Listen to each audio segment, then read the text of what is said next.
जब जब धर्म की हानि होती है और अधर्म का उत्थान होता है, तब तब भगवान धरा पर अवतार लेता है। साधुजनों की रक्षा के लिए, दुष्टों का विनाश करने के लिए और धर्म की स्थापना के लिए मैं युग युग में प्रकट होता हूँ। यह श्लोक भगवत गीता के 4 अध्याय से लिया गया है। इसमें भगवान श्री कृष्ण ने धर्म की स्थापना और अधर्म के नाश के लिए अपने अवतार लेने की बात कही है। ये वचन धर्म की रक्षा और न्याय की स्थापना के उनके संकल्प को दर्शाते हैं।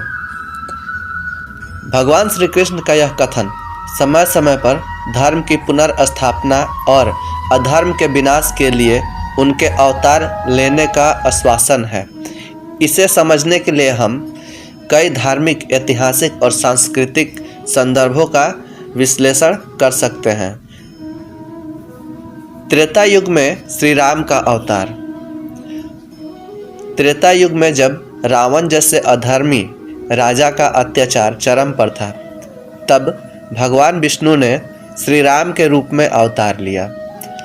रावण ने सीता का अपहरण किया और धर्म के नियमों का उल्लंघन किया।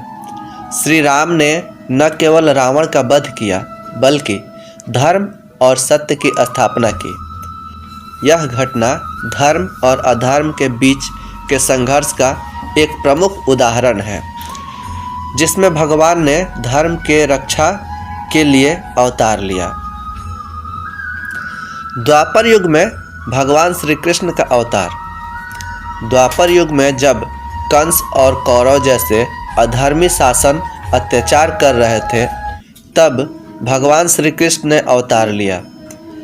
कंस ने कई निर्दोष लोगों की हत्या की और अधर्म का समर्थन किया। श्री कृष्ण ने कंस का वध किया और धर्म की रक्षा की। महाभारत युद्ध के दौरान जब कौरवों ने पांडवों के साथ अन्याय किया, तब श्री कृष्ण ने अर्जुन को गीता का उपदेश दिया और उन्हें धर्म का पालन करने के लिए प्रेरित किया। यह भी धर्म की पुनर्स्थापना का एक उत्कृष्ट उदाहरण है। सिख धर्म के गुरु नानक और गुरु गोविंद सिंह धर्म की रक्षा के लिए समय समय पर महापुरुषों और संतों ने भी अपने जीवन में महान कार्य किए। सिख धर्म के संस्थापक गुरु नानक देव और 10वें गुरु गुरु गोविंद सिंह धर्म की रक्षा और अधर्म के नाश का प्रतीक हैं।